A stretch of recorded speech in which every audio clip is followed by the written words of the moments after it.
తాడేపల్లిలో నిర్మాణంలో ఉన్న వైసీపీ కార్యాలయాన్ని కూల్చేసిన చంద్రబాబు సర్కార్ జగన్ కు మరో షాక్ ఇచ్చింది. విశాఖ వైసీపీ కార్యాలయానికి నోటీసులు అందించింది.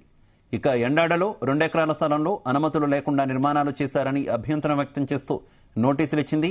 జీవీఎంసీ నుంచి కాకుండా అనుమతుల కోసం వీఎంఆర్టీఏకు దరఖాస్తు చేయడం, అక్కడ అనుమతులు రాకుండానే నిర్మాణాలు పూర్తి చేయడంపై వివరణ కోరింది. వారంలోపు సరైన వివరణ ఇవ్వకపోతే తదుపరి చర్యలు ఉంటాయని వైఎస్ఆర్సీపీ కార్యాలయానికి నోటీసులు అందించారు.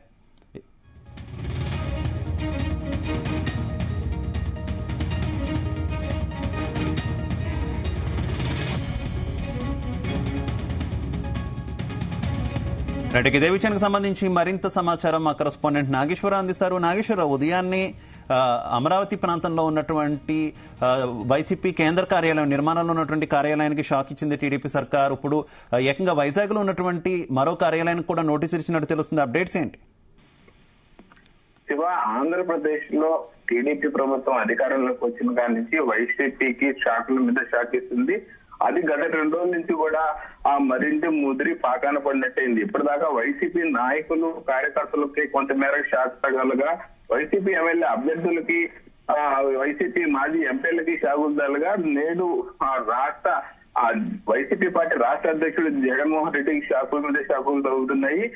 తెల్లవారిందో లేదో వైసీపీ రాష్ట్ర కేంద్ర కార్యాలయం మీద అక్రమ నిర్మాణం చేపడుతున్నారంటూ కూల్చివేత జరగగా గంటల వ్యవధిలోనే తన భార్య భారతీ రెడ్డికి సంబంధించిన ఆ పిఏ అరెస్ట్ విషయం తెలిసింది. మరొక గంట అయ్యేసరికల్లా ఇంకొక వార్త జగన్మోహన్ రెడ్డి వెంట వినటం ఆయన షాక్ గురి చేసింది. వైసీపీ ఆ వర్గాలు మొత్తం కూడా తేరుకోలేనంత విస్మయానికి గురి అవుతున్నారు. తేరుకునే లేపే దెబ్బ మీద దెబ్బ పడుతున్నట్లు ఉంది పరిస్థితి. అయితే ప్రధానంగా చూసుకుంటే తాడేపల్లిలోని కేంద్ర కార్యాలయం, తాడేపల్లిలోని వైసీపీ పార్టీ కేంద్ర కార్యాలయం నిర్మాణాన్ని కొద్దిసేపటి క్రితం అధికారులు కూల్చేశారు. అనుమతులు లేకుండా అక్రమ నిర్మాణాలు చేపడుతున్నారంటూ కూడా టీడీపీ ఆంధ్రప్రదేశ్ రాష్ట్ర కేంద్ర కార్యాలయాన్ని కూల్చేశారు. కూల్చేసిన ఆ గంటల వ్యవధిలోనే వారికి మరొక షాకు రైలేలా చేసింది. విశాఖపట్నంలోని వైసీపీ కార్యాలయానికి కూడా నోటీసులు అందింది. ఎండాడలోని 2 ఎకరాల స్థలంలో వైసీపీ పార్టీ విస్తారంగా బ్రహ్మాండంగా కడతా ఉన్నారు. అదే రాష్ట్ర కార్యాలయం కూడా అయ్యే అవకాశం ఉన్న నేపథ్యం కూడా ఉంది.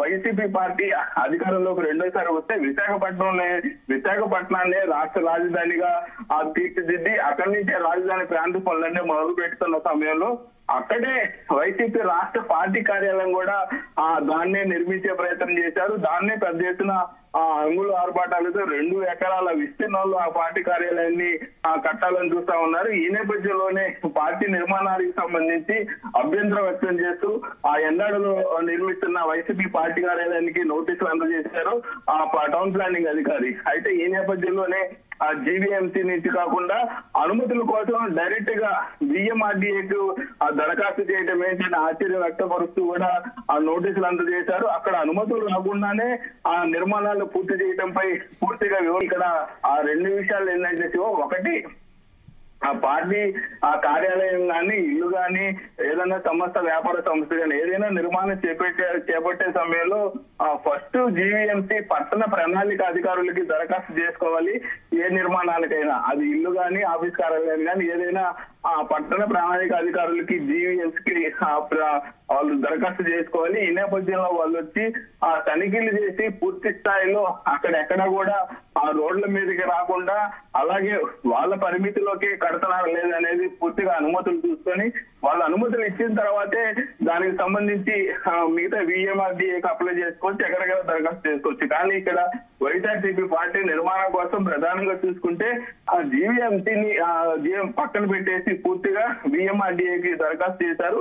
అక్కడ కూడా ఆ పార్టీ నిర్మాణానికి సంబంధించి నిర్మాణం చేపట్టుకోవచ్చని దరఖాస్తులు అప్లై చేసిన నేపథ్యంలో వాటిలో పూర్తిగా పరిమితులు రాకుండానే, అనుమతులు లేకుండానే పూర్తి స్థాయిలో నిర్మాణాలు చేపట్టడంపై ఆశ్చర్యం వ్యక్తం చేస్తూ, అనుమానం వ్యక్తం చేస్తూ నోటీసులు అందించారు ఆ టౌన్ ప్లానింగ్ 2 అధికారి.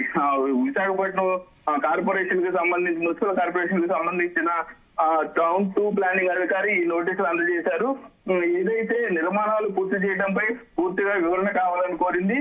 వారం లోపు సరైన వివరణ ఇవ్వకపోతే ఆ వివరణలో తమకు అనుగుణంగా ఏదైతే మున్సిపల్ టౌన్ ప్లానింగ్ పట్టణ ప్రణాళికకు సంబంధించి వాళ్ళ అనుమతులకు లోబడి వాళ్ళ షరతులకు లోబడి కనుక ఉన్నట్లయితే ఖచ్చితంగా వారు కూడా దానికి సమర్థిస్తామని, లేని పక్షంలో ఖచ్చితంగా దానిపై తదుపరి చర్యలు వారం లోపు తీసుకుంటామని చెప్పి కూడా ఆ నోటీస్ తీయడం ఒక సంచలనంగా మారింది.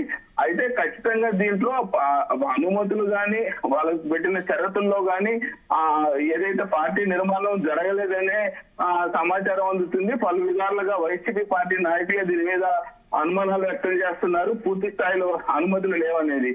ఈ నేపథ్యంలోనే విశాఖపట్నం రాష్ట్ర పార్టీ కార్యాలయం కూడా కూర్చున్నట్టుకి ఆ రంగం సిద్ధం అవుతుందనే అనుమానాలు అయితే వ్యక్తం అవుతా ఉన్నాయి. Okay Nageswararao, thank you.